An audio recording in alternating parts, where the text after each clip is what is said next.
Hello, everybody. Today on Political Access, we're going to cover 10 stories from about the last month or so. I didn't have enough time or content to make an entire video, but they're political and cultural related, so let's try something new and rapid fire these stories. Spend just a moment on each of them. First up, we have this story about the Democratic National Committee.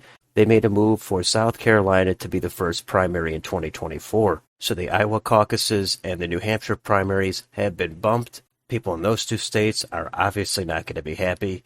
They try to talk about diversity. Most people don't buy it. This is mostly just to have Joe Biden have momentum with South Carolina, and that's the state in 2020 that revived his campaign from the dead, and he was able to launch and end up winning nomination from there. It's also probably to help Kamala Harris if she mounts a run in a subsequent election. So there's some tense dynamics with this story. Next, from Indiana, we have Victoria Spartz. She will not seek election to any office in 2024. That's kind of a big deal. She might have been eyeing the U.S. Senate seat held by retiring Mike Braun, but she's not going for that. She's not running for re-election in the House. So after only 2 terms, she's going to be done. Of course, she's young enough to where she could come back at any point, but that's kind of a big deal that potentially might free up the Republican primary for Jim Banks in that U.S. Senate seat. Next, out of Rhode Island, we have U.S. Rep. David Cicilline. He's going to step down on June 1st to take a different position outside of politics. He's in his 7th term. It's a safe Democratic seat, so Republicans have no chance at this seat, especially after they could not flip the 2nd congressional district in the midterms with Alan Fung. There's no way they're going to pick this seat up, but Democrats will be down one more seat until the special election is held later on. Next, out of Wisconsin, we have the state Supreme Court election. This is significant because the current balance of power, which is 4 conservatives, 3 liberals, that could flip in this election. It's going to be held on April 4th, so we did just have the primary, and the liberal candidate will face off against conservative Daniel Kelly in April. If you go down here, look at the primary results, the 2 liberal candidates did get over 50%, so that could be a concern for Republicans. They might have to mobilize turnout for that April 4th general election. But this was a primary, and general elections frequently do have different turnout. Next story, we have Jimmy Carter. He has entered hospice care, and this was all over the news. I don't have much to say about it. I'm not sure if I'm going to do a Carter video. The biggest thing for me about Carter is his age. I'm into longevity and streaks. He's the oldest living president at 98. He's one of the longest lived governors in U.S. history, so that I find to be fascinating, and Carter may have already passed away by the time you watch this video. I don't have a lot to say about him. He's been out of office for decades.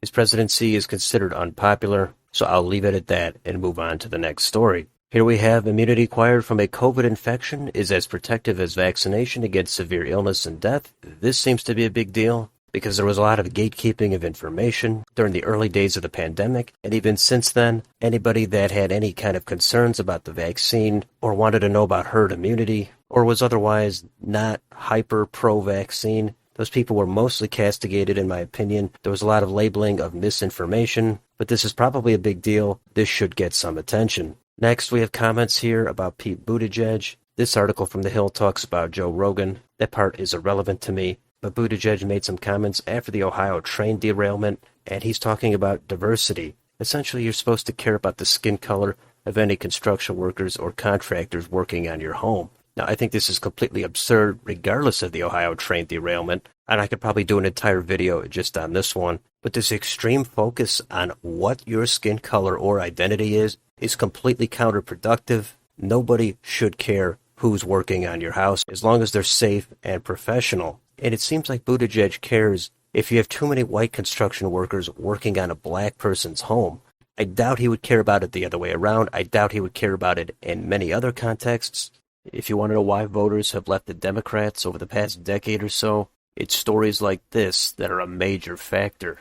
Sometimes you get a little bit of it on the right with people like Nikki Haley. She's talking up her identity. Not a fan of that at all. It's significantly worse with people on the left. Next up, continuing the cultural theme, we have changes to Roald Dahl's books. You might have heard about this. There's not much to say, but going back and changing someone's written words or modifying someone's art after decades of establishment is something I can understand most people not being a big fan of. I did look over some of the changes, and I think most of them are completely preposterous. Somehow that's supposed to make them more money in the end, and if it's all done in the name of modern sensitivity, then what about the people that are outraged that they're changing it? I guess their sensitivity doesn't matter. My view is just leave these things alone and stop trying to rewrite history for the small but vocal group of special interests. And next out of California, we had a story where San Francisco is talking about giving $5 million in reparations to some of their black citizens. Now, I know there's some requirements they have to meet, but I can't imagine how this would bring anybody together. Everybody has a different backstory, and a lot of people need some help. I think if this started to go anywhere, this would blatantly violate the Equal Protection Clause. This would certainly inflame racial tensions even more. I don't think it would solve much, and I think the people that even support the moral cause behind this will always still say we have so much more work to do.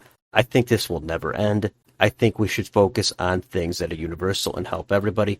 This is a bad move from a blue state. And that brings me to the last story for a bad story from the red states.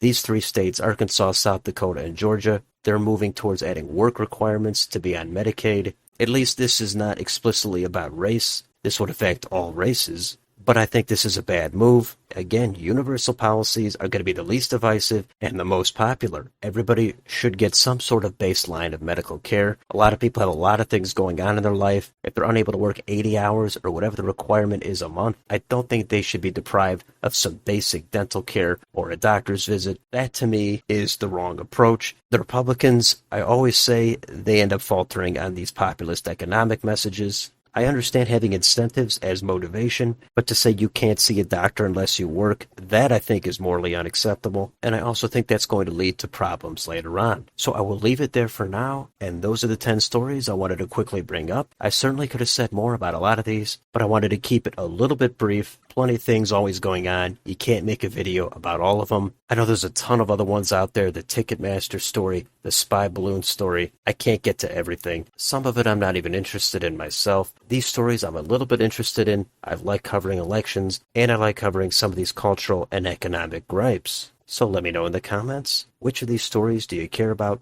Which do you not really care about? Let me know down below. On your way out, don't forget to like, share, and subscribe. Thank you for watching. I will see you on the next video.